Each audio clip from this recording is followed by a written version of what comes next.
morning. This is Shrikant. Today I will explain DAX sum function.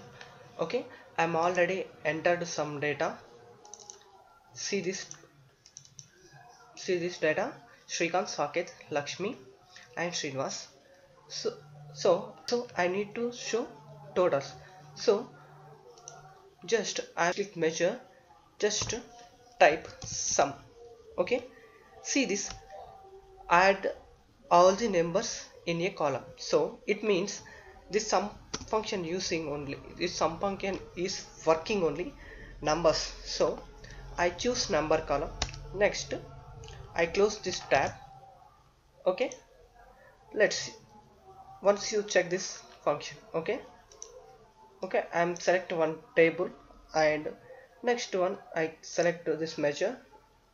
See this, it's automatically calculated total.